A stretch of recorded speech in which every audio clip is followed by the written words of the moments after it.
আমরার মহিলারা যখন থাকে আজাইরা তখন হয় বাজাইরা, আজাইরা থাকতে মন চায় না, বাজারে বাজারে ঘুরতে মন চায়। মা গো মা, ব্যাপারটা যে গুড়ো চেহারা দেখায়া দেখায় রাস্তায় যে গুড়ো, আল্লাহর কসম গো মা, জান্নাতে যাইতে পারবা না। আজান দে চারিদিক দিয়া, টিভি সিরিয়াল চালাইয়া দিয়া ঘরে বইসা থাকো, আল্লাহর কসম জান্নাতে যাইতে পারবা না। স্বামী কোনো অন্যায়ের কারণে ধমক দিল, মুখটারে কথা বললো, স্বামী আপনাকে ধমক দিল, আপনি মুখ ফুলে রাখলেন, খাটের উপর অন্যদিকে ফিরে ঘুমাইলেন। স্বামী স্ত্রী এক পাশে ঘুমাইতেন, বাচ্চা খাটের এক সাইডে থাকতো, যেদিন ঝগড়া হয় বাচ্চা মাঝখানে। কথা কন না রে, আর যদি বাচ্চা না থাকে মাঝখানে গোলবালিশ, কথা সত্য না মিথ্যা? কথা কয় না সত্য না মিথ্যা? আমি বলবো মা, জান্নাত এ মাহফিল কমিটি কো তুষার মিয়া ডাকো, বিছনা আলাদা করা যাইব। এ মুসলমান শোনো, কোন জায়গা থেকে কথা বলছি? কোন মহিলা যদি চারটা কাজের আমল করে, কোন মা বোন যদি নামাজ পড়ে, পর্দা করে, কোন মা যদি রোজা রাখে এবং স্বামীর খেদমতটা করে, জান্নাতের হুর কত সুন্দর। আমার আল্লাহ তাআলা ওই মহিলা চেহারা জান্নাতের ভিতরে হুরের চাইতে 70 গুণ সুন্দর বানাইবো। আর জোরে কন্যা সুবহানাল্লাহ। এবার মনে প্রশ্ন জাগে না? আমার ওয়াজ কিন্তু 3-4টা খণ্ড হয়ে গেছে, শুধু আপনাদেরকে বোঝানোর জন্য আমি কিন্তু আমার ওয়াজের মূল ধারায় যাব। কোন মহিলা যদি দুনিয়ার জমিনের ভিতরে নামাজ পড়ে, পর্দা করে, রোজা রাখে, স্বামীর খেদমত করে, তাহলে ওই মহিলা জান্নাতের হুর কত সুন্দর, এর চাইতে 70 গুণ বেশি সুন্দর হবে। এবার আপনার মনে প্রশ্ন, হুজুর জান্নাতের হুর কত সুন্দর? আল্লাহর নবী জান্নাতের হুরের বর্ণনা দেয়, হুর এত সুন্দর, হুররে 40 টুকরা কাপড় পরানো হবে, কিন্তু 40 টুকরা কাপড়ের উপর দিয়া হুরের শরীরের গোস্ত দেখা যাবে। শুধু গোস্ত দেখা যাবে না, গোস্তর উপর দিয়া শরীরের হাড্ডি দেখা যাবে, হাড্ডির ভিতরে যে মগজ আছে ওই মগজ পর্যন্ত দেখা যাবে। নবী জান্নাতের হুর এত সুন্দর, নবী কয় হ্যাঁ ও আমার মা, এদের চাইতে আপনারা আরো 70 গুণ সুন্দর। আল্লাহ কেমনে বানাইবো আল্লাহ ভালো জানে। কিন্তু মা গো, স্বামী যে একটা ধমক দিল, মুখ যে ফুলে রাখলেন, বিছনা যে আলাদা করলেন, স্বামী আপনারা গায়ে ধরলেন, ঝাড়া দিয়া ফালাইয়া দিলেন। মনে রাখবেন আল্লাহর নবীর হাদিস শরীফ আমি পড়লাম, নবী আমার বলতেছে, কোন মহিলাকে তার স্বামী রাত্রবেলা তার আত্মসংযমের জন্য বিছানায় ডাক দিল, ওই মহিলা যদি বিছানার মধ্যে না যায়, স্বামীর দিক থেকে অন্যদিকে মুখ ফিরে রাখে, তাহলে আল্লাহ তাআলার আযাবের ফেরেশতারা সারা রাত্র পর্যন্ত ওই মহিলার গজব দিতে থাকে। মা বোনেরা, দিনে যত ঝগড়া হোক না কেন, রাত্রবেলা যেন স্বামী স্ত্রীর বিছানায় বালিশ একটা হয়। নবী আমার বলে, ইয়া রাসূলুল্লাহ কি বলেন? নবী আমার বলে, কোন স্বামী স্ত্রী যখন বিছানার মধ্যে ঘুমাইবা, তোমাদের বালিশ যেন একটা হয়। ইয়া রাসূলুল্লাহ কেন? নবীজি বলতেছেন, স্বামী স্ত্রী যত লাইগা থাকবে, একজন আরেকজনের সংস্পর্শে থাকবে, আল্লাহ তাআলার অঢেল পরিমাণ রহমত, মানে তাদের মাঝে যত ফাঁকা জায়গা থাকবে না, এই রহমত দিয়া ওই জায়গাগুলো আল্লাহ ফুরাইয়া দিব। জবান খুলে জোরে জোরে কন্যা সুবহানাল্লাহ। আর নবীজি আরো কড়া কথা বলছেন, কোন মহিলা চুলার মধ্যে ভাত রান্না করতেছে, উতরে পড়া জায়গা, এই টাইমে যদি তার স্বামী তাকে ডাক দেয় মোহাব্বতের জন্য, মায়ার জন্য, ওই মহিলা যদি তার স্বামীর ডাকে সাড়া না দেয়, তাহলে ওই মহিলাকে লানতের ফেরেশতারা গজব দিতে থাকে। ওই মহিলার ভাত সামলানোর আগে তার স্বামীকে সামলানো তার জন্য ওয়াজিব হয়ে জায়গা। ও মা বোনেরা, কেমনে তুমি তোমার স্বামীর কথা শোনো না? আরে মা বোনেরা, স্বামী তোমার বাজারে মার্কেটে যাইতে নিষেধ করে তুমি চইলা দাও, আর আল্লাহর নবী বলে কোন মহিলা স্বামীর আদেশ ছাড়া তার বাবার বাড়িতেও যাইতে পারবে না। আরে বাবার বাড়ি দূরের কথা, মহিলারা কত কত জায়গায় চলে যায়, কিন্তু এরা স্বামীর আদেশ মানতে চায় না। মনে রাখবা গো মহিলারা, তোমরা তোমাদের স্বামীর আদেশটা মানবা, কিন্তু সমাজের মধ্যে শুধু মহিলারা দুষ্টাম। কষ্ট দিতেছে আপনারা, কষ্ট দিতেছে আপনারা, এবার কিন্তু ওয়াজ আপনাদের বিপক্ষে যাবে, অসুবিধা হবে। সমাজের মধ্যে শুধু মহিলাদের দোষ দিলে চলবে না, আমরা বেড়াইতের অনেক দোষ আছে। একটা পরিবারের মধ্যে একটা মহিলা 3 কারণে অশান্তি করে। ইয়া রাসূলুল্লাহ, কোন 3 কারণে অশান্তি করে? নবীজির মুহাক্কিক আলেমগণ বলতেছে, একটা মহিলা তার পরিবারের মধ্যে অশান্তি করে 3 কারণে। 1 নাম্বার কারণ তার স্বামীর অবাধ্যতা, স্বামীর পরকীয়া, স্বামীর অবাধ চলাফেরা। 2 নাম্বার তার শ্বশুর শাশুড়ির জ্বালা যন্ত্রণা। 3 নাম্বার ওই মহিলার মায়ের কান ফোরা। কেমনে? সুইনালন বাবারা, আপনারা সিগারেট খান, আপনার মুখে দুর্গন্ধ, আপনি ঘরে গেলে যখন ঘরে যান আপনার স্ত্রীর কাছে গেলে আপনার মুখের দুর্গন্ধের কারণে আপনার স্ত্রী আপনার কাছে আসতে চায় না, আপনাকে ভালো লাগে না, তখন দেওর রে ভাল লাগে। কতক্ষণ না কেন আপনার বউকে আপনার লাঠি দিয়ে খাট থেকে ভালাই দেন, এটা আপনার সৌভাগ্য মিয়া। আমি দেখছি না মাঝে মাঝে সিগারেট করার বিড়ি করতে যদি লগে দিয়ে রিক্সা বা অটোর ভিতরে বইয়ে মানে গুয়ের গন্ধ আর চাইতে বালা এর সিগারেটের গন্ধ যেমন গন্ধ। কতক্ষণ না কেন? হ্যাঁ ঠিক তো কয়, হ্যাঁ ঠিক নেই কোন আমি কষ্ট যাচ্ছে আপনার। আর ইয়া রাসূলুল্লাহ ইয়া হাবিবাল্লাহ নবী গো, তাহলে আপনি নবী বলেন না এই আয়াতের আমল আমরা কেমনে করব? আমার নবী কয় আব্দুল্লাহ ইবনে আব্বাস এই আয়াতের আমল তুমি কেমনে করবা শুইনা লও। তুমি আব্দুল্লাহ ইবনে আব্বাস দুনিয়ার জমিনের মধ্যে তাফসীর লিখতেছো, তাফসীরে ইবনে আব্বাস, তোমাকে দুনিয়ার অনেক মানুষ মানবে কিন্তু অনেককে মানবে না। আব্দুল্লাহ ইবনে আব্বাস কয় নবী গো আমারে মানুষ কেমনে মানবে আপনার কাছে জানতে চাই। বলে তুমি আব্দুল্লাহ ইবনে আব্বাসের একটা উপাধি হইল রাইসুল মুফাসসিরিন, তোমারে মানুষ এমন মানবে। আব্দুল্লাহ ইবনে আব্বাস কই ইয়া রাসূলুল্লাহ আমার বাড়ি তো মক্কায় না, আমার বাড়ি তো হইল তায়েফ এলাকার মধ্যে। নবী গো মক্কা থেকে তায়েফের দূরত্ব তো অনেক, কিন্তু মানুষ কেমনে আমারে মানবে, কেমনে আমারে গ্রহণ করবে? আমার নবী কই আব্বাস কেমনে তোমারে মানবে, কেমনে তোমারে গ্রহণ করবে জানোনি? তুমি যখন দুনিয়াতে থাকবে না মানুষগুলা তুমি আব্দুল্লাহ ইবনে আব্বাসের মাজারে যাবে, তুমি আব্দুল্লাহ ইবনে আব্বাসের এলাকার মধ্যে যাবে।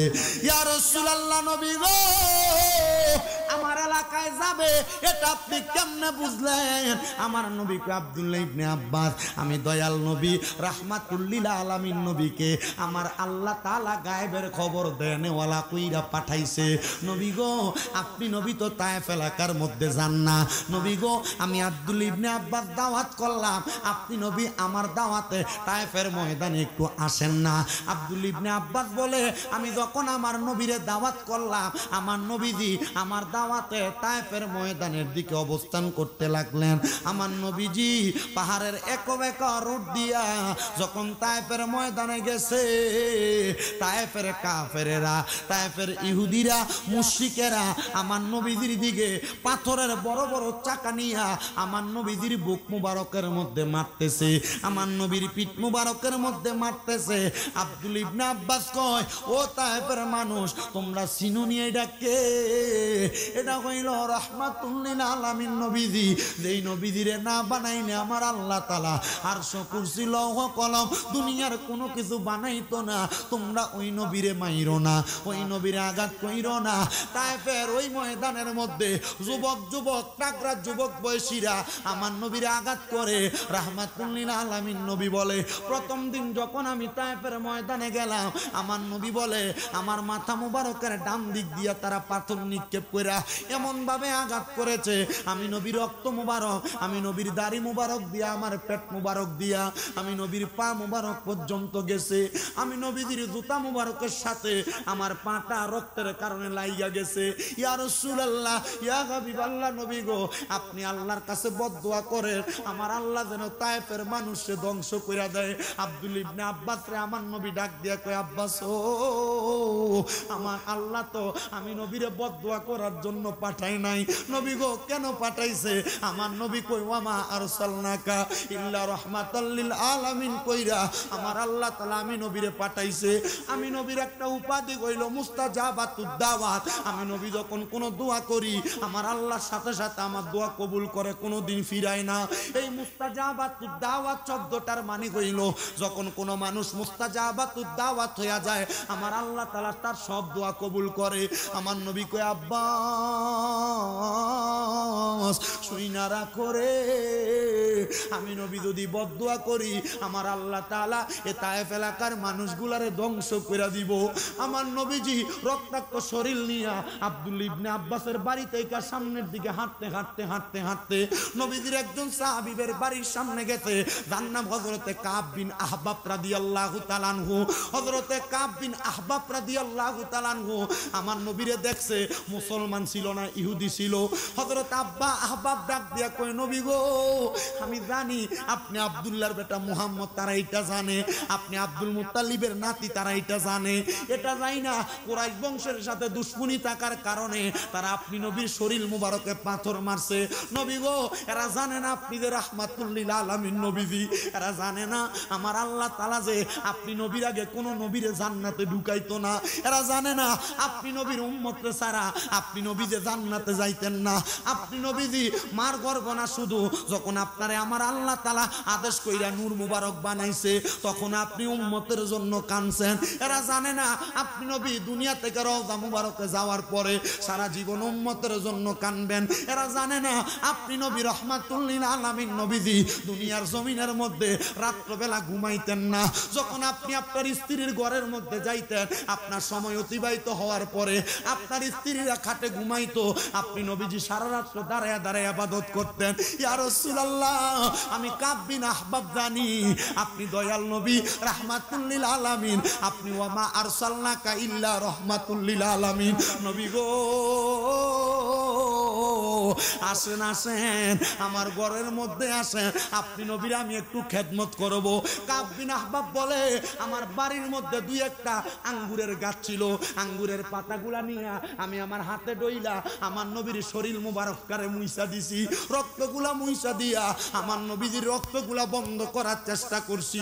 কাব বিন আহবাব কই, আমার নবীজি আমি আহবাবের দিকে এমন একটা নজর করছে, আমার আর ভালো লাগে না। আমি কইলাম, ইয়া রাসূলুল্লাহ, আমার মা নাই, আমার বাপ নাই, আজকে থেকে আপনি আমার মা, আপনি আমার বাবা। এই মুহূর্তে আমি কাব বিন আহবাব রে আপনি কালিমা পড়ে দেন, লা ইলাহা ইল্লাল্লাহু রাসূলুল্লাহ সাল্লাল্লাহু আলাইহি ওয়াসাল্লাম। কাব বিন আহবাব রে আমার নবী কয়, কালিমা পড়ছো, আমি নবীর মাঝে কি দেখছো? কাব বিন আহবাব কই, ইয়া রাসূলুল্লাহ, পুরা তায়েফ এলাকার মানুষ যা দেখে নাই আমি কাব বিন আহবাব তা দেখছি। নবী গো, কি দেখছি জানেননি? আপনি নবী যখন রক্তাক্ত হইয়া গেছেন, আল্লাহর রহমতের ফেরেশতারা আপনি দয়াল নবীর সামনে দাঁড়াইয়া গেছে, এদেরকে মারার জন্য এমন বাধা দিছে, এরা পাথর নিক্ষেপ করার জন্য হাত যখন তোলা দেয় এদের হাতটা নিচের দিকে পড়ে যায়, পাথর মারতে পারে না। ইয়া রাসূলুল্লাহ, এমন দেখা দেখছি এই কাফেরেরা আপনি নবীকে আঘাত করার জন্য তারা খেজুর গাছের ডাল নিছে, খেজুর গাছের ডালের মধ্যে ধরার সাথে সাথে এদের হাতটা নিচের দিকে নোয়া গেছে, উপরে উঠাইতে পারে না। ও বন্ধুরে, ওই নবী রহমতের নবী কাব বিন আহবাবের মতো ইহুদি সন্তান আমার নবীরে চিনছে, কিন্তু আজকে ফেসবুকের মধ্যে দেখলাম একটা বেয়াদব বলতেছে ওই নবীর নারাই রিসালাতের স্লোগান দেওয়া যাবে না যদি ইহুদি নাসারারা আমার নবীরে চিনতে পারে, বাংলার মুসলমান নামক দাড়িওয়ালা টুপিওয়ালা না চিনতে পারে। এবার বলেন, এরা কি আসলে মানুষ না শয়তান? শয়তান, চিকন সুতির শয়তান, লম্বা পাঞ্জাবি টুপিওয়ালা, কিন্তু ইমানের ব্যাপারে এই জন্য আল্লাহর হাবিব মুহাম্মদুর রাসূলুল্লাহ সাল্লাল্লাহু আলাইহি সাল্লামের যারা সাচ্চা উম্মত, এদের যদি আমল কম হয়, আমল কম হয়, ইমানের দৃঢ়তার কারণে এরা জান্নাতে যাবে। সুবহানাল্লাহ। আচ্ছা, এই কথা শোনার পর আপনি কি নামাজ ছেড়ে দিবেন? এই কথা শোনার পর রোজা ছেড়ে দিবেন? এই কথা শোনার পর সুদ খানা বেশি করে খাইবেন? এই কথা শোনার পর হারাম খানা বেশি করে খাইবেন? না। কাব বিন আহবাব কয়, জগতের মানুষ, আমি যখন আমার নবীকে আমার ঘরের কাছে আনলাম, নবী আমার ঘর থেকে এই তায়েফ এলাকার মধ্যে একটা মসজিদ আছে, যে মসজিদের নাম মসজিদে আলী। মসজিদে আলী। আমার নবীজি আমার ঘর থেকে বাইর হইয়া রাস্তা দিয়া হাইটা হাইটা আমার নবীজি ওই মসজিদে যাইতেন। রাস্তার দুই পাশে, এক পাশে আমি কাব বিন আহবাবের বাড়ি, আর এক পাশে মসজিদে আলী। আমার নবী যখন মসজিদে যাইতেন, ওই যে বুড়া মহিলাটার কথা আপনারা হয়তো মনে আছে, ওই বুড়া মহিলাটা আমার নবীজির চলার রাস্তার মধ্যে কাঁটা বিছিয়ে দিত। আল্লাহর কসম, আমি দেখে আসছি ওই বুড়ি মহিলার বাড়ির এখন আর ইটটিও নাই, মানে মাটিগুলোও নাই, উপর দিয়া কিছু কাঠ ছিল। নুরুল ইসলাম ফারুকী রহমতুল্লাহ আলাইহি দেখাইছিল, আমি দেয়া দেখছি মাত্র একটা কাঠ ফাতাইল্লা করে ফইরা রইছে। জিগাইলাম, একজন বাংলাদেশি ভাই সে জায়গায় সাফ সাফাইয়ের কাজ করে, ভাইজান কাঠগুলা গেছে কই? কয় মানুষ আইসা নবীরে কষ্ট দিছে বিদায় পাকিস্তানিরা কাঠগুলার মেলা মেরা ফালাইয়া দিছে, এ বেডির বাড়ি রাখছে না। বলে কারণটা কি? বলে নবীরে কষ্ট দিছে আর বেডির বাড়ি রাখবো, এটা হইতে পারে নাকি? আল্লাহর কসম রে, যারা সাচ্চা পাক্কা মুসলমান এরার কাছে যদি কেউ আইসা নবীর নামে দুর্নাম করে, নবীর শান গাওয়া যাবে না বলে, নারাই রিসালাত স্লোগান দেওয়া যাবে না বলে, সমাজের মধ্যে এদেরকে মানুষ 2 টাকার দামও দেয় না। নবী গো ইয়া রাসূলুল্লাহ, আপনি যে ওই মসজিদের মধ্যে নামাজ পড়তে যাইতেন কয়দিন করছেন? আমার নবী কয় আমি দয়াল নবী রাহমাতুল লিল আলামিন নবীজি 10 দিন পর্যন্ত ওই তায়েফ এলাকার মধ্যে ছিলাম। আমার কাছে 75 জন মানুষ ইসলাম ধর্ম গ্রহণ করছে। এমন টাইমে আব্দুল্লাহ ইবনে আব্বাস রাদিয়াল্লাহু তাআলা আনহু ডাক দিয়া কই ইয়া রাসূলুল্লাহ, আপনার কাছে তো এত মানুষ ইসলাম ধর্ম গ্রহণ করে, নবী গো আপনি বলেন না আপনার এই ইসলাম ধর্ম যে তারা গ্রহণ করে, নবী এই ইসলাম ধর্মটা গ্রহণ করার কারণে আমার আল্লাহ তাআলা তার ঠিকানাটা কোন জায়গায় দিব? আমার নবী কয় ফাদা খালাল জান্নাতা, আমার আল্লাহ তাআলা তার জান্নাত দিব যদি তারা ইমানদার হয়, যদি তারা নেক আমল করনেওয়ালা হয়। ইয়া রাসূলুল্লাহ কেমন ইমানদার কেমন নেক আমল? আল্লাহর নবী কয় শোনো দুনিয়ার মানুষের দলেরা, ইন্নাল্লাযীনা আমানু ওয়া আমিলুস সলিহাতি উলাইকা হুম খায়রুল বারিয়া। যদি দুনিয়ার জমিনের মধ্যে ওই মানুষটা একমাত্র পাক্কা ইমানদার হয়, নবীর প্রতি ভালোবাসাটা ভালো থাকে, আল্লাহর প্রতি ইমানটা তাজা থাকে, নবীর মুহাব্বত অন্তরে তাজা থাকে, ওই মানুষটা যদি এই মুহাব্বতটা অন্তরে নিয়া আল্লাহর দরবারে 10টা না 5টা না একবারে 100টা না একটা সেজদা দিয়েও মারা যায়, 2 রাকাত নামাজের একটা সেজদা দিছে বাকি সেজদা দিতে পারে নাই, তাইলে ওই ব্যক্তিটা জান্নাতি হইয়া যাইব। নবী গো কেন? আমার নবী কয় উলাইকা হুম খায়রুল বারিয়া। আমার নবী কয় এই ব্যক্তিটা দুনিয়ার সবচাইতে ভালো মানুষ, এই ব্যক্তিটা দুনিয়ার সবচাইতে নেককার মানুষ। তাইলে বোঝা গেল ইমান ছাড়া 1000 সেজদা দিলেও কোনো লাভ হবে না। ইমান যদি তাজা থাকে একটা সেজদাও যদি দেন, একটা সেজদার কারণে আপনি জান্নাতে যাইবেন। হে আমার অষ্টগ্রাম এলাকার ভাই বাবারা বন্ধুরা, পর্দার অন্তরালের আমার মা বোনেরা, আগে একটু যাচাই করেন আপনার ইমানটা ঠিক আছে নি। সাহাবায়ে কেরাম কই ইয়া রাসূলুল্লাহ আমার আল্লাহ দে আমাদেরকে জান্নাত দিব, কেমন জান্নাত দিব? আমার নবী কয় শোনো, জাযাউহুম ইনদা রাব্বিহিম জান্নাতু আদিনিন, আমার আল্লাহ তাআলা এমন জান্নাত দিব, এমন জান্নাত দিব, ওই জান্নাতের নাম হলো জান্নাতুল আদন। ইয়া রাসূলুল্লাহ জান্নাতুল আদনে যে আমার আল্লাহ তাআলা দিব, জান্নাতুল আদনটা দেখতে কেমন আপনি নবী বলেন না? আমার নবী কয় জান্নাতুল আদন হইল তাজরি মিন তাহতিহাল আনহার, এত সুন্দর ওই জান্নাতুল আদনের নিচে দিয়ে একটা নদী প্রবাহিত হইব, ওই নদীর মধ্যে 4 প্রকারের পানি থাকবো। একটা পানি হইল হাউজে কাউসারের পানি, একটা পানি হইল সারাবাম তাহুরা, আরেকটা পানি হইল জান্নাতের দুধ, আরেকটা পানি হইল জান্নাতের লাবান শরবত। ইয়া রাসূলুল্লাহ এই 4 প্রকারের পানি কারা পান করব?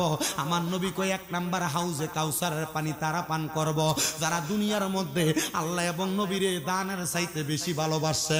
2 নাম্বার সারাবাম তাহুরা নামক পবিত্র পানি তারা পান করব যারা দুনিয়াতে কোনোদিন নেশা করে নাই, তারা ওই সারাবাম তাহুরা পানিটা পান করব।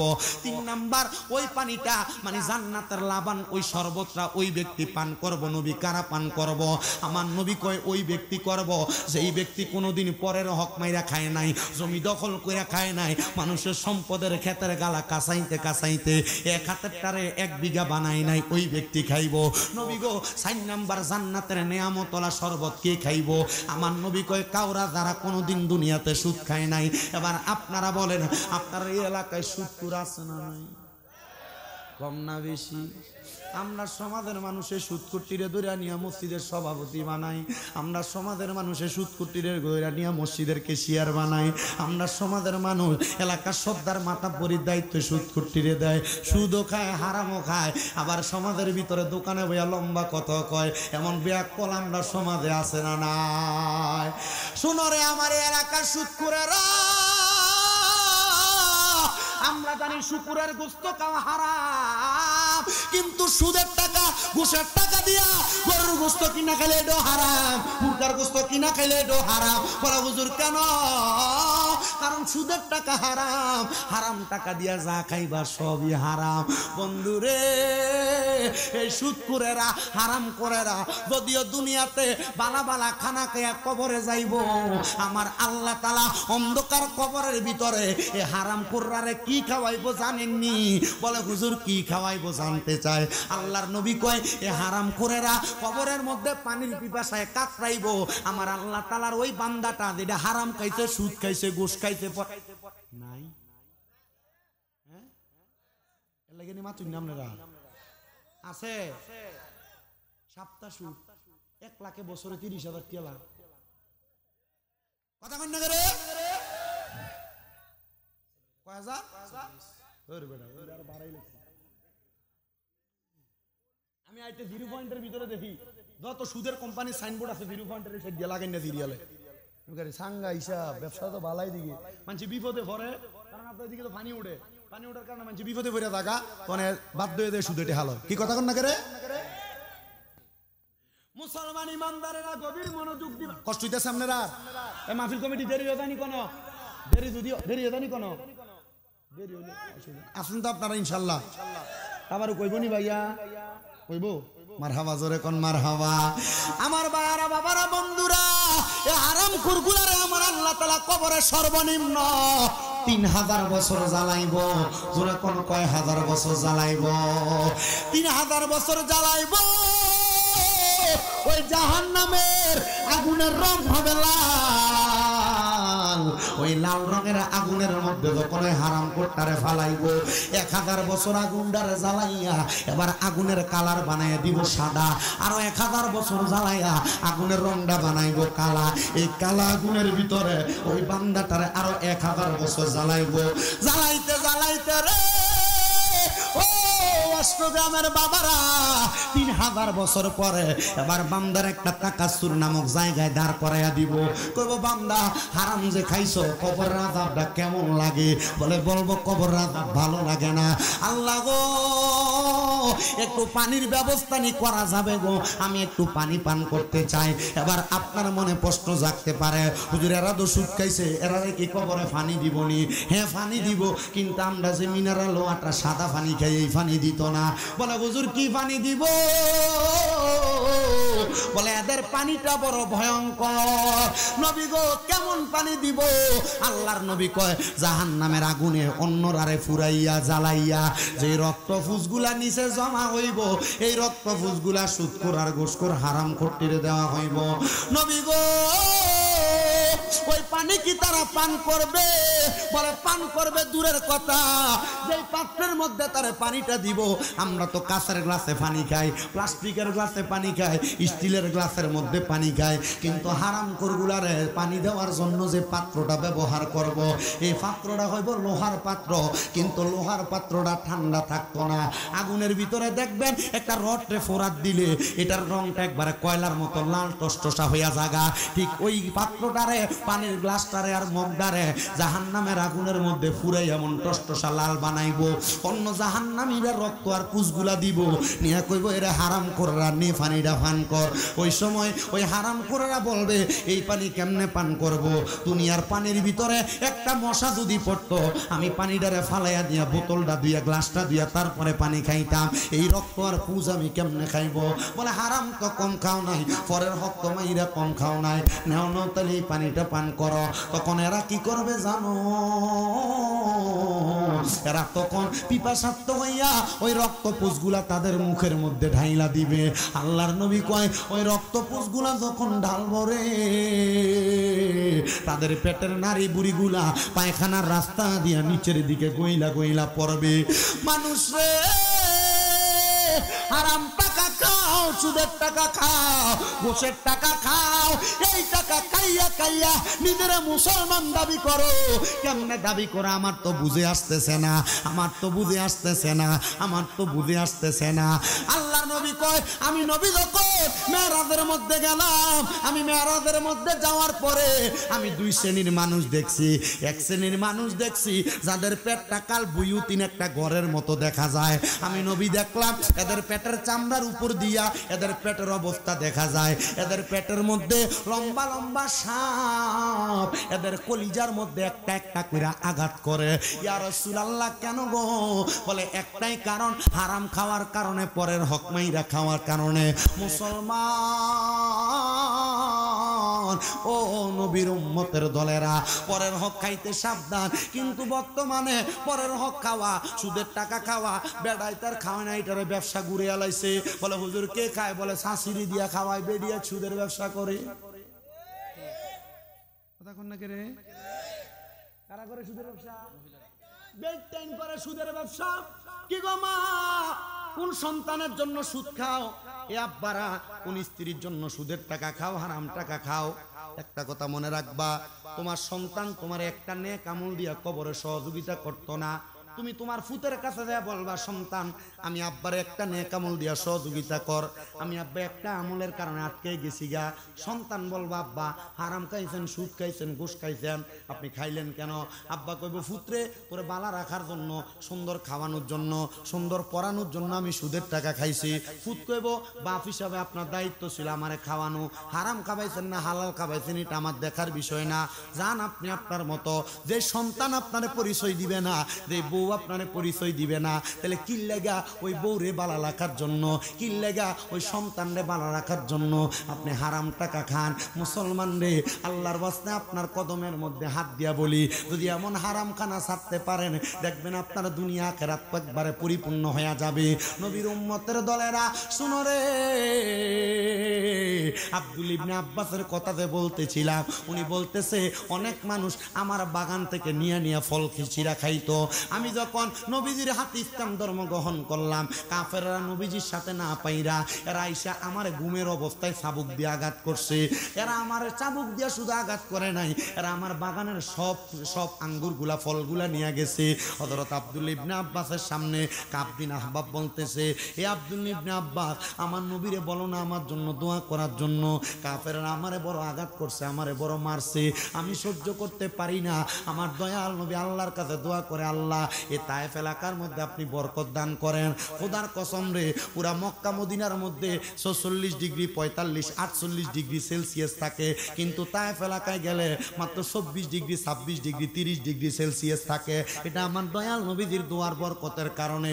হযরতে আহবাব বলে, আমার নবীজিকে যখন আমি বিচার দিলাম, ইয়া রাসূলুল্লাহ আপনার কাছে ইসলাম ধর্ম গ্রহণ করার কারণে এরা আমার পিঠের মধ্যে আঘাত করছে, আমার মারছে নবী গো, আমার মাও নাই বাবাও নাই, আমি কাব বিন আহবাব বড় কষ্ট পাইতেছি। আমি যেটা দিয়া কামাই করতাম, আমার আঙ্গুরের বাগানটার মধ্যে তারা এমন ভাবে তর্জনী চালাইছে, এমন ভাবে হামলা চালাইছে, আমার আঙ্গুরগুলা তারা নিয়ে গেছে। আমার নবী কয়, কাব বিন আহবাব যাও যাও যাও, আমি নবী দোয়া করে দিলাম, আমার আল্লাহ তাআলা তোমার বাগানের মধ্যে বরকত দান করবে।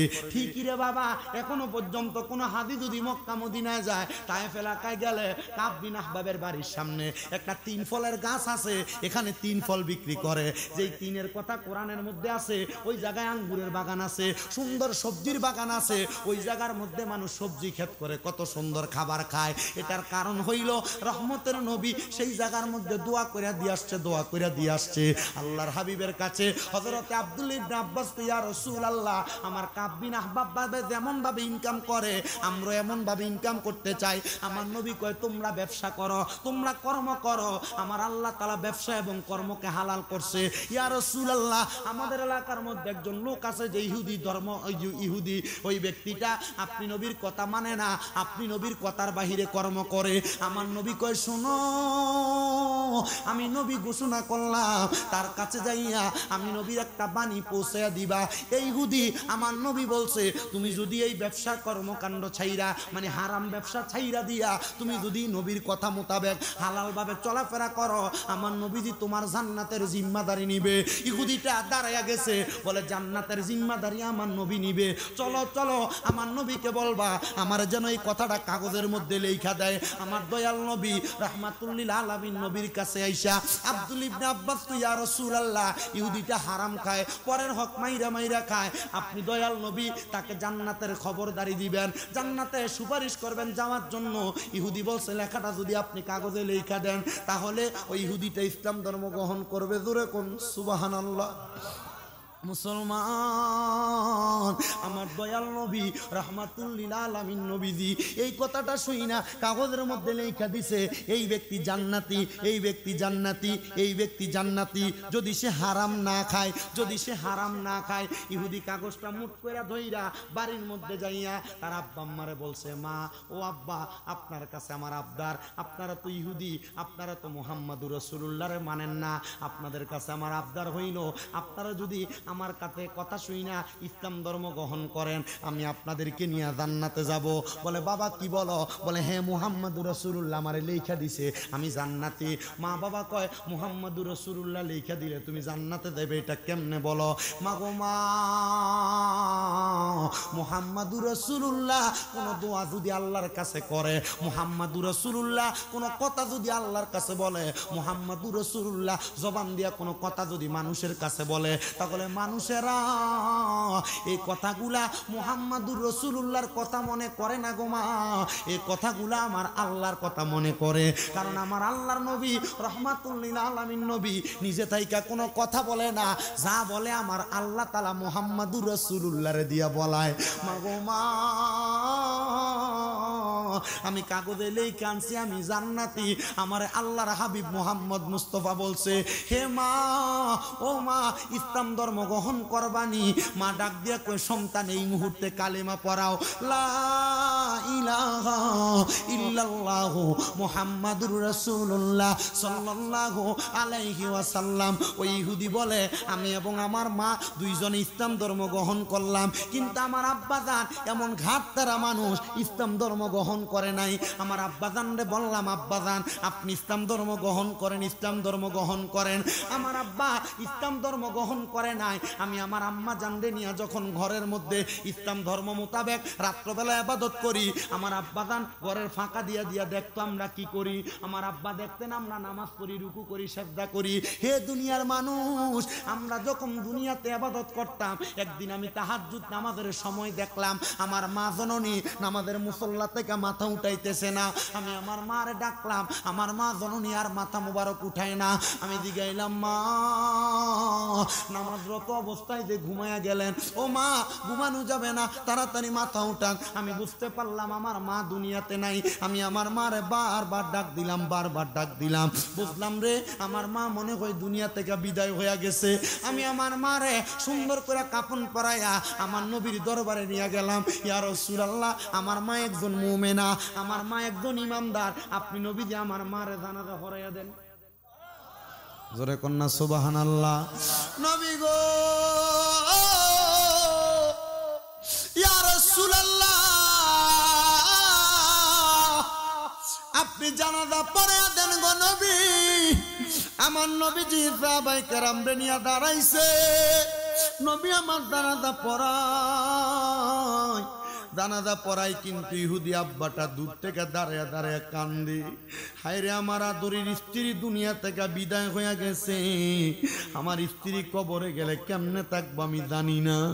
এই বাবা যখন কান্দে, সন্তান বাবার কাছে যাইয়া ডাক দিয়া কয় আব্বা আপনি আমার মারে লইয়া টেনশন কইরেন না, আমার মা এমন একটা ধর্ম গ্রহণ করছে, আমার মা এই ধর্ম গ্রহণ করার পর থেকে কোনোদিন নামাজ ছাড়ে নাই, আমার মা এই ধর্ম গ্রহণ করার পর থেকে কোনোদিন আল্লাহর কোরআনের বাহিরে চলে নাই, আমার মা এই ধর্মটা গ্রহণ করার পর থেকে কোনোদিন এই দুনিয়ার জমিনে কোনো বদ কাজ করে নাই। আব্বা আমি আপনাকে নিশ্চিত একটা গ্যারান্টি দিব, আমার মা মারা যাওয়ার পরে কবরের মধ্যে জান্নাতে থাকবে। ওই আব্বাটা বলে সন্তান তোমার এমন কারগুজারি কথা আমার ভালো লাগে না, তুমি তোমার মতো থাকো, আমি আমার মতো চইলা যাই। ওই আব্বাটা মা জননীর এমন অবস্থাটা দেখা বাড়ির মধ্যে চলে গেছে। রাত্রবেলা নিশার ঘুম দেয়, হঠাৎ করে সকালবেলা ফজরের নামাজ হওয়ার আগে ওই সন্তানের ঘরের দরজার মধ্যে দেয়া ডাক দেয়, এ আমার কলিজার টুকরা সন্তান, ঘরের দরজাটা নি খুলবা, আমি আব্বা তোমার সঙ্গে একটু কথা বলার জন্য। সন্তান ডাক দিয়া কয়, বাবা আপনি কেন আমার সাথে কথা বলবেন? বাবা ডাক দিয়া কয়, সন্তান আমি এই মুহূর্তে মুহাম্মাদুর রাসূলুল্লাহর কাছে মদিনা শরীফে যাইতে চাই। আব্বা গো, আপনি না এই ধর্মটারে মানেন না, আপনি না এই ধর্মটারে গ্রহণ করতেন না, আপনার কাছে এই ধর্মটা বাদে ধর্ম মনে হয়। ও আব্বা কেন মুহাম্মাদুর রাসূলুল্লাহর কাছে যাইবেন? ওই আব্বা ডাক দিয়া কয়, সন্তান রে, মুহাম্মাদুর রাসূলুল্লাহর কাছে আগে আমারে নিয়ে চলো, তারপরে আমি আমার কথা। সন্তানকে, আব্বা যান, আপনারা আমি মুহাম্মাদুর রাসূলুল্লাহর কাছে নিয়ে যাব কেমনে? আমার নবী তো গভীর রজনীতে এখন ওনার ঘর মোবারকের মধ্যে উম্মতের মায়ায় কান্দে, আপনারা আমি সেই জায়গার মধ্যে এখন নিয়ে যাব না। যদি আপনি সেই জায়গার মধ্যে যান, আপনি দয়াল নবীজি রাহমাতুল লিল আলামিন নবীর দরবারে ফজরের সময় দেখা করা লাগবে। আব্বা কোন সন্তান, দেরি মানে না, দেরি মানে না, দেরি মানে না, তাড়াতাড়ি তুমি আমারে রহমতের নবীর দরবারে নিয়ে যাও। ওই সন্তান বাবারে নিয়া রহমতের নবীর দরবারে দাঁড়ায় গেছে, কিন্তু আমার নবী ওই দিন আর ঘরের মধ্যে নাই। আম্মা জান আয়েশা সিদ্দিকা বলে, যখন ওই ব্যক্তিটা আমার ঘরের দরজায় আঘাত করলো, আমার নবী তখন আমার ঘরে ছিল না। আমি ঘর থেকে জবাব দিলাম, এ নবীর কলিজার টুকরা সাহাবী, আমার নবী তো নবীর ঘর মোবারকে নাই। নবী মসজিদে নববীর একবারে কাবার দিকে, বাইতুল্লাহর দিকে ফিরা, বা হযরতে বেলাল মসজিদের পাশে খেজুরের বাগানে কেন জানি আমার নবী গেছে। আমার দয়াল নবী রাহমাতুল লিল আলামিন নবীজি খেজুর বাগানের কাছে গেছে। এবার তুমি অপেক্ষা করো, আমার নবী এখন আর আসবে না। আম্মা জান আয়েশা সিদ্দিকা কই, জগৎবাসী আমার নবী আসছে তো আসছে, ফজরের নামাজের ঠিক আযানের পরবর্তী সময় আসছে, কিন্তু আমার নবী একা আসে নাই। আমার নবীর সাথে নবীজির একজন কলিজার টুকরা নব মুসলিম হযরতে আব্দুল্লাহ জুল জুব্বা তাইন্ডে লইয়া মসজিদে ঢুকছে। আর জবান খুলে কন্যা সুবহানাল্লাহ। এবার ওই ছেলেটা নব মুসলিম ডাক দিয়া কই, ইয়া রাসূলুল্লাহ, নবী গো, আপনি আমার আব্বা জানের কথা শুনেন, রাত্রে ঘুমাইতে দেয় নাই, কেন জানি আপনার কাছে আমারে দৌড়ে নিয়ে আসছে নবীজি। নবী আমার বলতেছে, কিরে তোমার আব্বাজান কেন তোমারে আনছে? ওই আব্বাজান ডাক দিয়া কই, ইয়া রাসূলুল্লাহ, ইয়া হাবিবাল্লাহ, আমার ছেলে যখন ইসলাম ধর্ম গ্রহণ করেছে আমি তার অবহেলা করছি, আমার স্ত্রী যখন ইসলাম ধর্ম গ্রহণ করেছে আমি তার অবহেলা করেছি নবী গো। কিন্তু আমার স্ত্রী মারা যাওয়ার পরে আমার স্ত্রী, আমার সন্তান আপনি নবীর কাছে আইনা জানাজা দিয়ে আইছে, তারা কাফন দাফন করছে। নবী গো, তারা মাটি দেওয়ার পরে আমি বাড়িতে যাইয়া যখন রাত্রবেলা ঘুমাইছি, আমি ঘুমের ঘরে হঠাৎ করে দেখতেছি একটা সুন্দরী মহিলা আমার ঘরের চারদিক দিয়া ঘুরতেছে। নবী গো, আমি এইটা শুধু দেখি নাই, আমি দেখলাম সুন্দরী মহিলাটা শুধু আমাকে তার হাতটা বাড়ায়া বাড়ায়া তার সামনে ডাকতেছে। নবী গো, আমি মহিলাটারে জিগাইলাম, কে গো সুন্দরী মহিলা, তোমার পরিচয় কি? তুমি কি আমারে তোমার পরিচয় দিবা? মহিলা আমারে পরিচয় দেয়, আমি তো আপনার সহধর্মিনী, আপনার স্ত্রী। কিরে আমার স্ত্রী, তোমার চেহারা তো এত সুন্দর না, কেমনে এত সুন্দর হইল? মহিলা ডাক দিয়া কই, ইসলাম ধর্ম গ্রহণ করার কারণে, ইসলামের আদেশ মানার কারণে কবরে যাওয়ার পর আল্লাহ তাআলা আমার চেহারার সৌন্দর্য জান্নাতি হুরের চাইতে 70 গুণ বাড়াইয়া দিছে। মুহাব্বতে কন্যা সুবহানাল্লাহ। এ আমার মধ্য অষ্টগ্রামের মা, শোনো আমার ওয়াজটা, তোমরা যারা মা, তোমরা যারা স্বামীর অবাধ্য, তোমরা যারা স্বামীরে দমক দিয়া কথা বলো, তোমরা যারা স্বামীর কথা শুই না চলো না, স্বামী তোমারে নিষেধ করে বাজারে যাইও না, তোমরা যারা যাও, স্বামী তোমারে নিষেধ করে এই কথাটা শোনো, তোমরা যারা শোনো না, কোনো কথা বললে তোমরা যারা দমক দিয়া পইরা থাকো, মনে রাখবা স্বামীর কথার উপর দিয়ে কথা বললে জান্নাতে যাওয়া বন্ধ। মনে রাখবা স্বামীরে দমক দিলে জান্নাতে যাওয়া বন্ধ। মনে রাখবা স্বামীরে গালাগালি করলে জান্নাতে যাওয়া বন্ধ। কারণ কি? কারণ কি? আল্লাহর নবী কয়েকটা মহিলার জান্নাত তার স্বামীর কদমের নিচে। মারহাবা। এ মা, মনে রাখো না, মনে রাখো না, কিন্তু তোমরা যে স্বামীর মনে কষ্ট দাও, জান্নাতে যাওয়া তো তোমরা আমরা আটকাইব। ও মুসলমান, ও নবীর উম্মতের দল, ও আমার পর্দার অন্তরালের মা বোনেরা, মনে রাখবা, কোনো মহিলা যদি 5 ওয়াক্ত নামাজ পড়ে, কোনো মহিলা যদি স্বামীর খেদমত করে, কোনো মহিলা যদি পর্দা করে, কোনো মহিলা যদি রোজা রাখে, 4টা কাজ বললাম, কোনো মহিলা যদি নামাজ পড়ে, কোনো মহিলা যদি রোজা রাখে, কোনো মহিলা যদি স্বামীর খেদমত করে, কোনো মহিলা যদি পর্দা করে, ওই মহিলার জান্নাতে যাওয়া কেউ আটকাইতে পারবে না। বলেন সাবধানে থাকিও নারী পর্দার আড়ালে, বলেন সাবধানে থাকিও নারী পর্দার আড়ালে। হাইরে হাদিসে হারামে লেখে অন্য দেখিলে, হাইরে হাদিসে হারামে লেখে অন্য দেখিলে, সাবধানে থাকিও নারী পর্দার আড়ালে। হাইরে আজকালকার নারী গনে তারা স্বামীদেরকে ঘরে রেখে, আরে সিনেমাতে যায় গো তারা, মার্কেটেতে যায় গো তারা, দাইউসের বেশে। সাবধানে থাকিও নারী পর্দার আড়ালে থাকানোর দরকার আছে না? আপনি যে আপনার বিডি নিলে মোটরসাইকেল দিয়ে ঘুরে, আপনি যে আপনার বিডির এলাকা গায়ে হলুদের অনুষ্ঠান হইলে নাচবার লেগে দেন, বাইরের গায়ে হলুদের ভিতরে হলদি লাগাইবার লেগে দেন, কথা কন না কেন? আপনারা মহিলারা পর্দায় থাক, আপনারা চান কি চান না? আল্লাহর কোরআন কইবা করে না, ফি বুয়ুতিকুন্না ওয়ালা তাবাররুজনা তাবাররুজাল জাহিলিয়াতিল উলা, তোমরা তোমাদের নারীদেরকে জাহিলিয়া যুগের মহিলাদের মতো বের হইতে দিও না। আর আপনি দেন জাহিলিয়া যুগের মহিলা দূরের কথা, এ শাড়ি পরছে না মশারি পরছে এটা বোঝাই জানা, এমন পোশাক পরে, এর উলঙ্গ থাকলে না দেখা যায় তো, এর পোশাকে এর তাই দেখা যায়, কথা কন না কেন? এবার আপনারা বলেন মহিলারা পর্দায় থাক, পর্দায় থাক, আপনারা চান কি চান না? তো জোরে জোরে পড়েন সাবধানে থাকিও নারী, আসতে হইছে সাবধানে থাকিও নারী পর্দার আড়ালে। হায়রে হাদিসে হারামে লেখে অন্য দেখিলে, হায়রে হাদিসে হারামে লেখে অন্য দেখিলে, সাবধানে থাকিও নারী পর্দার আড়ালে। মুসলমান তাহলে যেই কথা বলতেছিলাম, একটা নারী পরিবারের মধ্যে অশান্তি করে 3 কারণে। 1 নাম্বার কারণ হলেন আপনি পুরুষ। আপনি পুরুষ যখন নেশা করেন, আপনার মুখের মধ্যে দুর্গন্ধ, সিগারেটের গন্ধ থাকার কারণে আপনার স্ত্রী আপনাকে পছন্দ করে না, আপনার সঙ্গে বেশি কথা বলে না, আপনার সঙ্গে তার সম্পর্কটা দূরত্ব বেড়ে যায়। 2 নাম্বার, আপনি আপনার স্ত্রীর সামনে অন্য নারীদের প্রশংসা করেন। 2 নাম্বার, আপনি আপনার স্ত্রীর সামনে আপনার ভাবিদের সাথে, আপনার অন্যান্য সম্পর্কের মহিলাদের সাথে কথা বলেন। সাবধান, যদি পরিবারে শান্তি চান, কখনো আপনার স্ত্রীর সামনে আপনি অন্য কোনো নারীর প্রশংসা করবেন না, অন্য কোনো নারীর সঙ্গে কথা বলবেন না।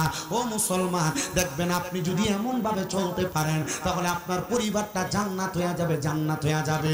আরেকটা কারণ আছে, বর্তমান সমাজের মধ্যে অনেক মানুষ আছে যারা বিবাহ করার পরে পরকীয়ার সাথে লিপ্ত।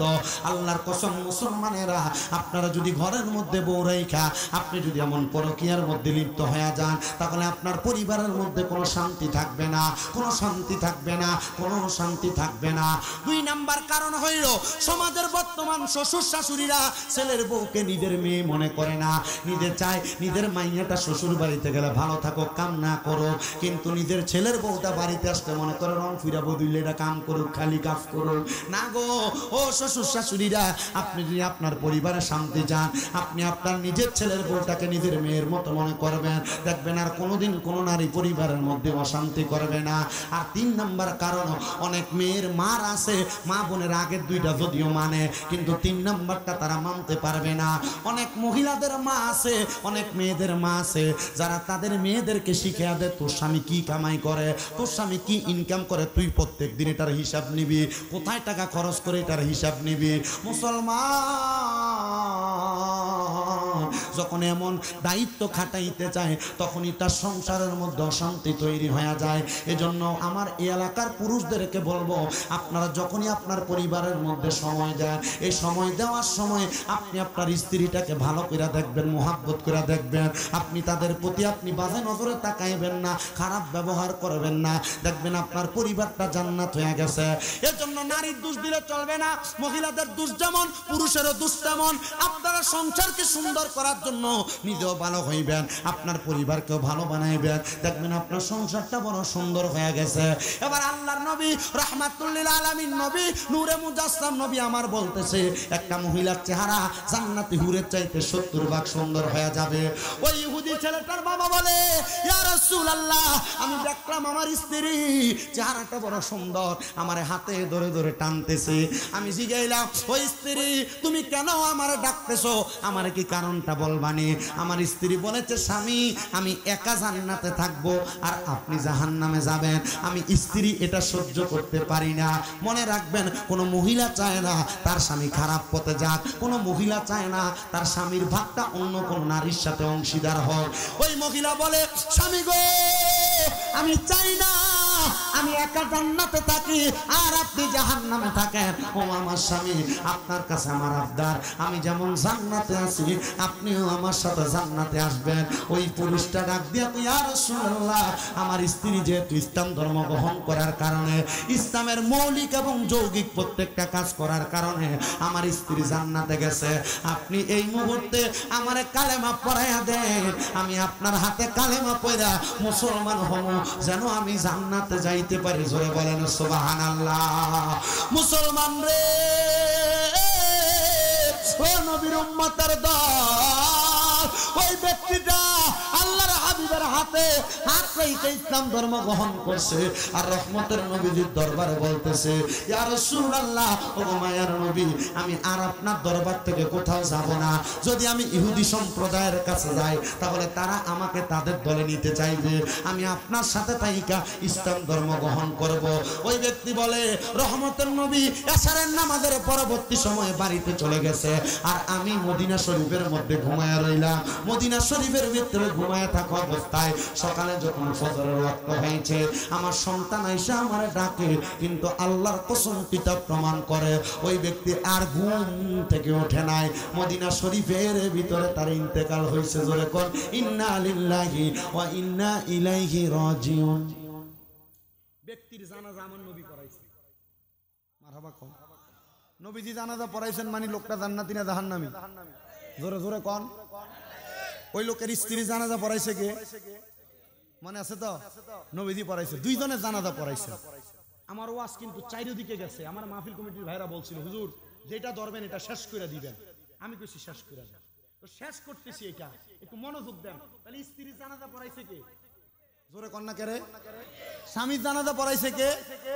এখন স্ত্রীর জানাজা দেওয়ার পর স্বামী স্বপ্ন দেখছে, ফুতে আইসা আল্লাহর হাবিব রে কই, ইয়া রাসূলুল্লাহ, নবী গো, আমার আব্বার জানাজা তো পড়াইলাম, নবী আমার মা জান্নাতে, আমার বাপের বর্ণনায় বুঝছি, আমার আব্বা কবরে কেমন আছে? জোরে কইলেন না সুবহানাল্লাহ। ইয়া রাসূলুল্লাহ, আমার আব্বাটা কবরে কেমন আছে একবার বলেন না, আমার জানতে বড় ইচ্ছা হয়। নবী আমার বলে, তোমার আব্বা কবরে কেমন আছে আমি নি তোমার বলবো। এ কলিজার টুকরা সাহাবী, নব ইসলাম ধর্ম গ্রহণকারী আল্লাহর বান্দা, তুমি এখন আমার সামনে আসো আর আমি তোমার একটা নামাজের কথা শিখিয়ে দেই, যে নামাজের নাম হইল ওয়ামিনাল লাইলি ফাতাহাজ্জাত বিহি নাফিলাতাল লাকা আসা আইয়া বাআসাকা রাব্বুকা মাকামাম মাহমুদা। জবান বন্ধ নাই, জোরে কোন সুবহানাল্লাহ। আল্লাহ তাআলা ঘোষণা করছে, নবীকে বলছেন, নবীজি আপনি রাতের কিছু অংশ তাহাজ্জুদের নামাজ পড়েন, যদি আপনি তাহাজ্জুদের নামাজ পড়েন অতি সত্বর আপনাকে মাকামে মাহমুদ প্রশংসার জায়গা দান করবি।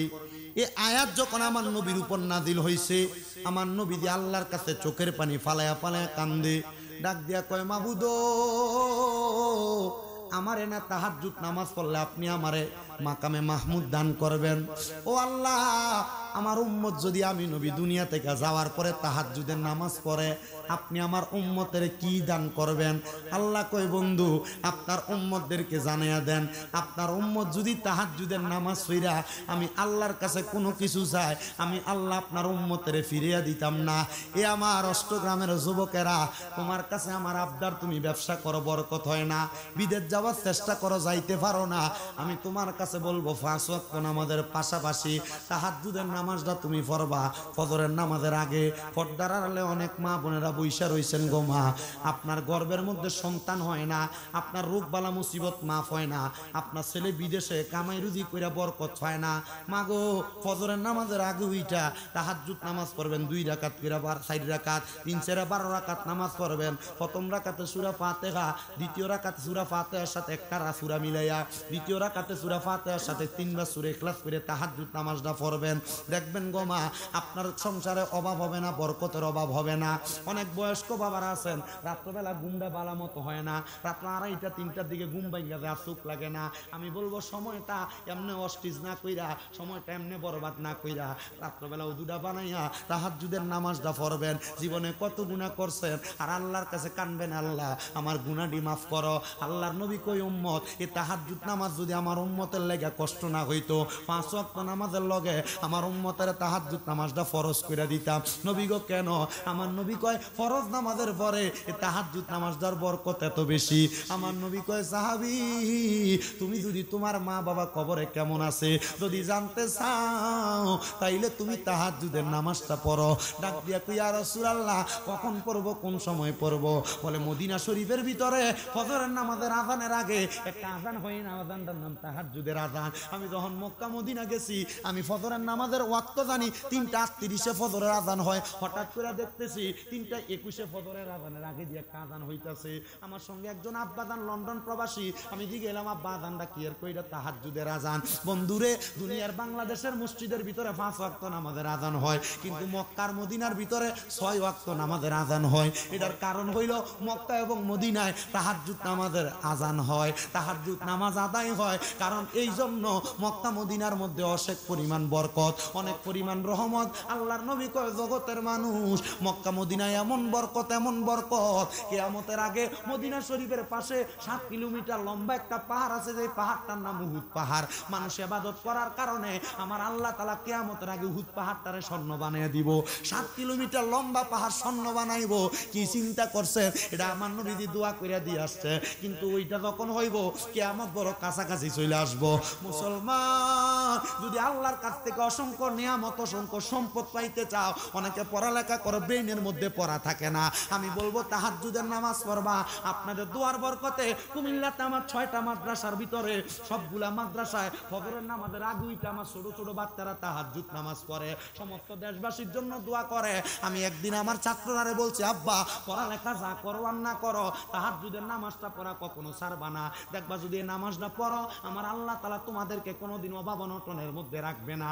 খোদার কসম রে, খোদার কসম রে মুসলমান, মাদ্রাসাগুলা চালাই কথা সত্য, ওয়াজ মাহফিলে টাকা ইনকাম করি কথা সত্য, মাঝে মাঝে এমন বিপদে পড়া যায় মাদ্রাসাগুলার ছাত্রগুলারে নিয়া, এতিম পোলাপান নিয়া, কিন্তু আমার আল্লাহ তাআলা গায়বী ভাবে সম্পদের অভাব, সম্পদের যোগান দিয়া দেয়, টাকা পয়সার যোগান দিয়া দেয়। আমি বলবো অভাবে যদি থাকেন, বিপদে যদি থাকেন, ডাক্তাররে তো লাখ লাখ টাকা দিতেন হার্টের রোগের জন্য, ডাক্তাররে তো কোটি কোটি টাকা দিতেন আপনার ক্যান্সারের জন্য, ডাক্তাররে হাজার হাজার টাকা দিতেন ডায়াবেটিসের জন্য।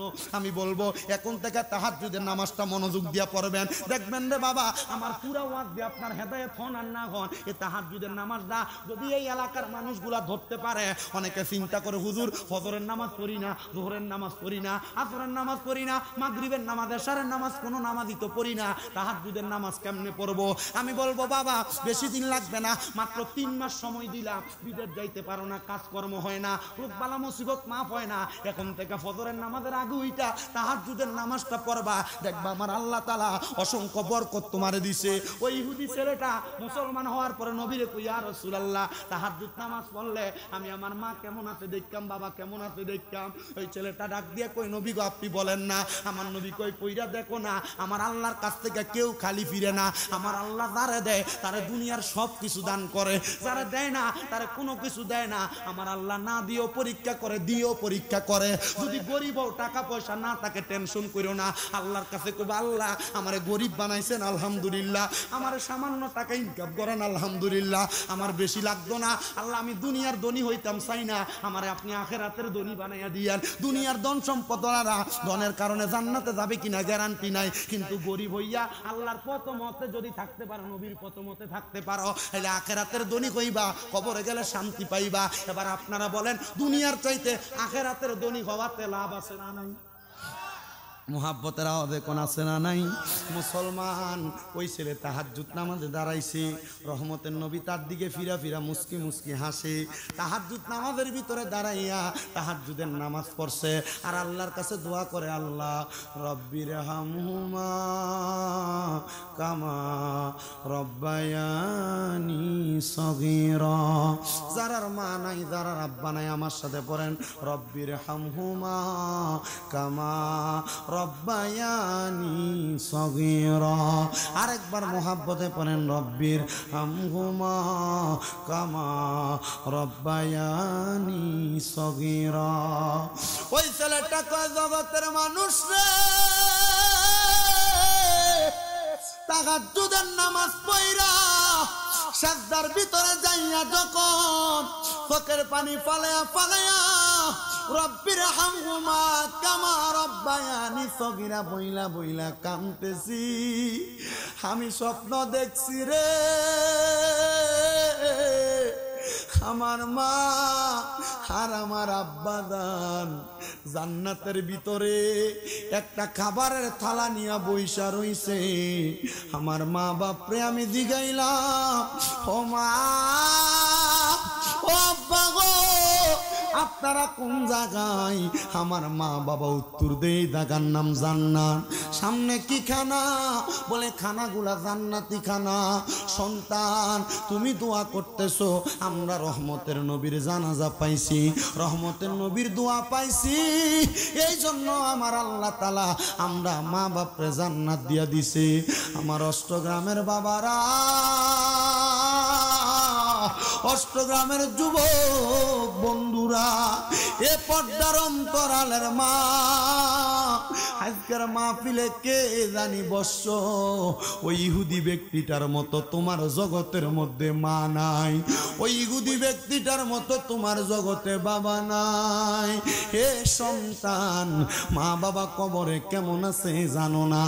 সন্তান রে, যদি মা বাবার কবরের খবর জানতে চাও, তাহাজ্জুদের নামাজ পড়ে আল্লাহর কাছে দোয়া কামনা করো, দেখবা আমার আল্লাহ তাআলা তোমার মা বাবার কবরের ভিতরে জান্নাত দিছে, আমার আল্লাহ তাআলা তোমার মা বাপরে কবরের ভিতরে নাজাত দিছে।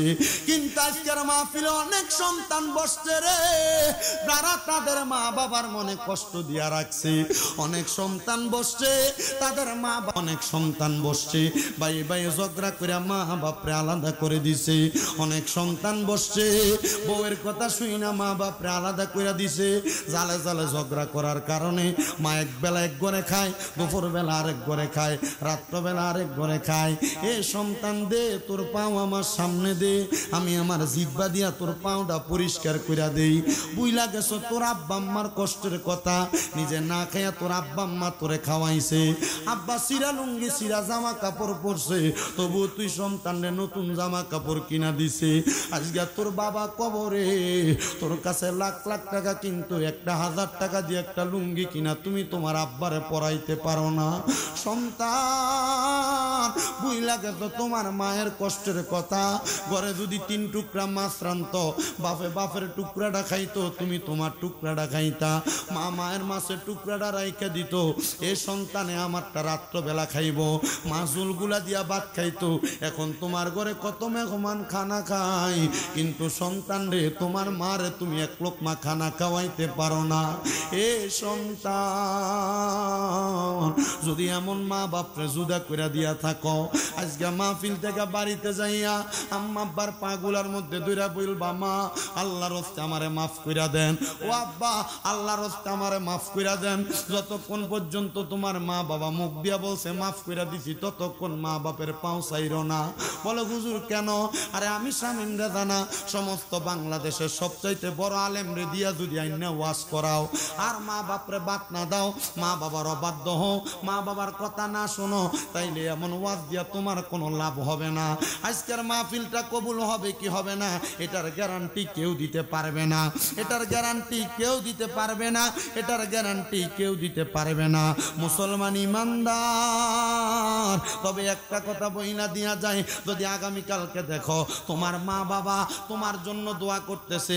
আগামীকালকে যদি দেখো এলাকার দোকানে বইসা কোনো বয়স্ক বাবা কয়, হ্যাঁ আমার সন্তান শামীম রেজার ওয়াজ শুইনা আমার বাড়িতে যায় আমার পায়ে ধরে মাপ চাইছে, মনে করবা আজকের মাহফিল আল্লাহর কাছে কবুল হয়ে গেছে। কোনো মহিলা একজন আরেকজনরে বলে, হ্যাঁ শামীম রেজার ওয়াজ শুইনা আমার ফুতে আমার বাড়িতে যাইয়া আমি মা বাবার পায়ে ধরে মাপ চাইছে, তাইলে মনে করবা আমার আল্লাহ তাআলা তুমি সন্তানের দুনিয়ার জমিনের মধ্যে তোমার দোয়া কবুল করছে। কিন্তু অনেক সন্তান চিন্তা করে, হুজুর আমি কোনোদিন আমার মা বাবার লগে বেয়াদবি করি নাই, আমি আমার মা বাবার সঙ্গে আমি কোনো অত্যাচার অনাচার করি নাই, আমিও কি মাপ চাইতাম? আমি বলবো ও সন্তান, হে মাপ চাইবা, আম্মা আব্বার পায়ে ধরলে সন্তানের দাম কমে না। আর শুধু পায়ে ধরবা না, মাপ চাইবা না। অনেকে চিন্তা করে, হুজুর দুই ঈদে তো মা বাবার পায়ে শুইয়া সালামি করি না, আমি কেমনে মাপ চামো? আমি বলবো সন্তান, শুধু মাপ চাওয়া না রে, মাপ চাওয়া না, মাঝে মাঝে সুযোগ পাইলে আম্মা আব্বার কদমের ভিতরে সুমা দিবা। হুজুর কেন কেন কেন? আম্মা আব্বার কদমে সুমা দিলে কি আমার শিরিক হবে না, গুনাহ হবে না? আল্লাহর নবী কয় না রে না, আম্মা আব্বার কদমের মধ্যে চুমা দিলে আল্লাহর জান্নাতের চৌকাঠে চুমা দেওয়া সওয়াব পাওয়া যায়। এ সন্তান, কোনোদিন মা বাবার কদমে চুমা দিছু কিনা আমি জানি না, তবে একটা কথা মনে রাখবা, আল্লাহর হাবিব মুহাম্মদুর রাসূলুল্লাহ সাল্লাল্লাহু আলাইহি ওয়াসাল্লাম যেদিন মক্কা থেকে মদিনাতে আসছে হিজরত কইরা, একজন সাহাবী আমার নবীরে ডাক দিয়া কই, ইয়া রাসূলুল্লাহ, ও দয়ার নবী, আপনি তো মদিনাতে আসছেন, আর কি কোনোদিন মক্কায় যাবেন না?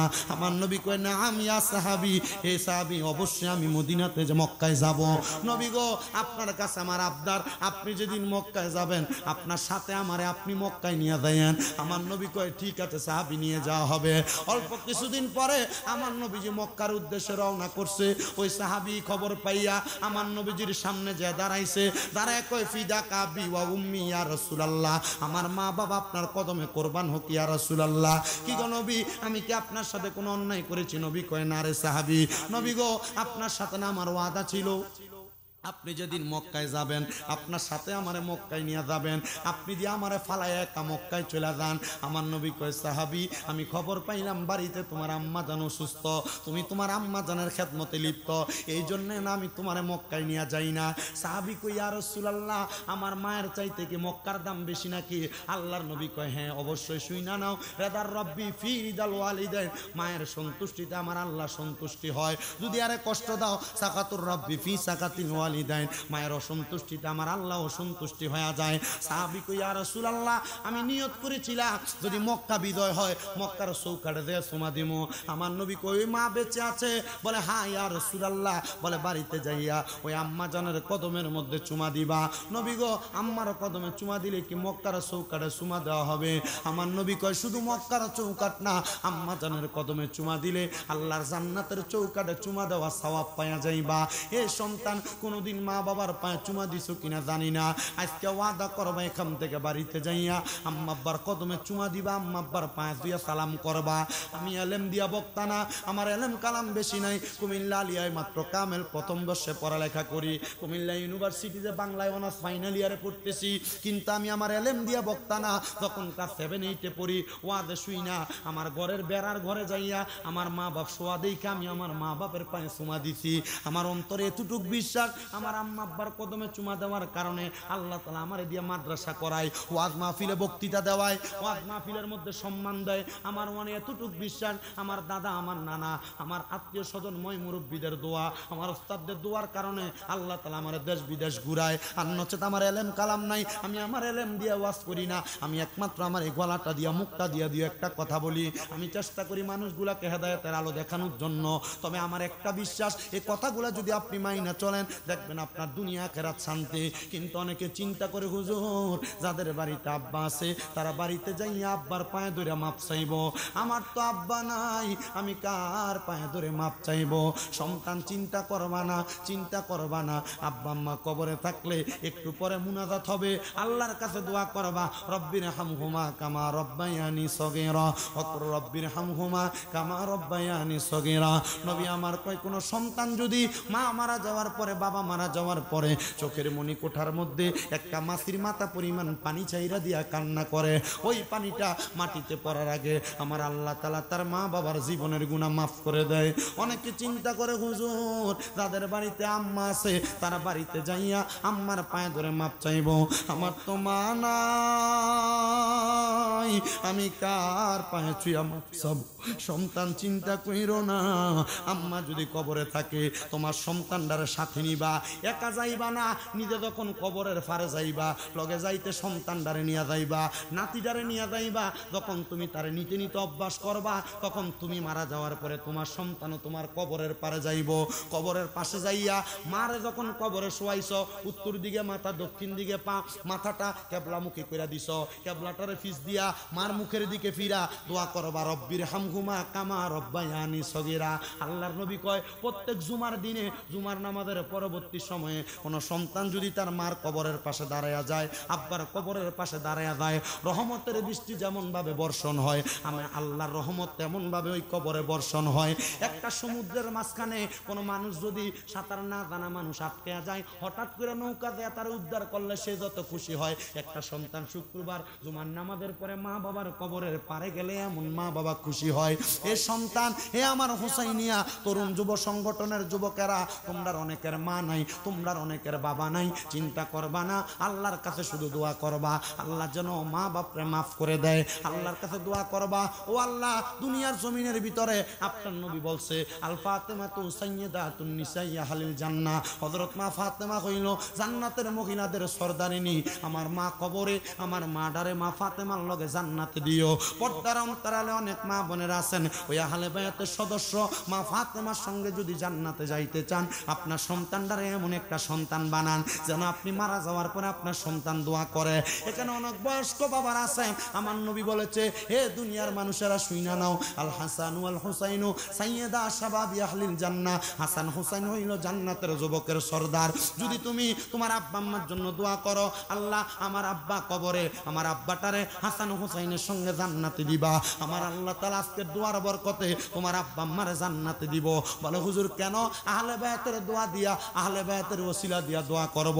শুনেন রে মুসলমান, আমার আল্লাহ তাআলা এই আহলে বায়াতের ব্যাপারে কোরআনের আয়াত নাজিল করে দিছে, যদি আপনি তাদের উসিলা দিয়া দোয়া করেন আল্লাহ তাআলা তাদের উসিলায় দোয়াটা কবুল করে নিবে। এই জন্য আমার হুসাইনিয়া তরুণ যুব সংগঠনের উদ্যোগে চতুর্থ সুন্নি মহাসম্মেলনে বৈশা আল্লাহর কাছে দোয়া করব, আল্লাহ প্রত্যেকের মা বাপরে মাফ করো, প্রত্যেকের বংশের কবর আযাব মাফ করো, যাদের কামাই নেই কামাই রুজিতে বরকত দান করো, এমন বরকত দান করো যেমন বরকত গৌসে পাক আব্দুল কাদের জিলানীরে দান করেছিলা। বলে গৌসে পাক কেমন বরকত পাইছে? গৌসে পাক বরকত পাইছে, আল্লাহর দরবারে কোনো খাবার নাই, কোনো সম্পদ নাই, দোয়া করছে, আল্লাহ তাআলা অসংখ্য খাবার গৌসে পাকের দরবারে গায়েবী ভাবে তুর্কির বাদশারে দিয়া পাঠিয়ে দিছে। মুসলমান, আমরা আল্লাহর কাছে এতটুকু দোয়া করব, আমরা যেন কোরআনের আইন ইসলামী শরিয়া মোতাবেক নবীর হাদিস মাইনা চলতে পারি, সমাজের মধ্যে পরিবারের মধ্যে শান্তি থাকে, নামাজ থাকে, রোজা থাকে, হজ যাকাত ইবাদত থাকে, সন্তান মা বাবার জন্য বেশি বেশি দোয়া করে, আর আহলে বায়াতের ভালোবাসা অন্তরে নিয়া, আউলিয়া কেরামের সোহবত নিয়া আমরা যেন দুনিয়া এবং আখিরাত সুন্দর করতে পারি। আল্লাহ যেন রহমতের নবীর উসিলায় আমাদের প্রত্যেকটা দোয়া কবুল করে, জোরে কোন আমিন। আসলেন নবী এই দরাতে রহমত ও বরকত নিয়ে, আসুন সবাই তাজিমে সালাম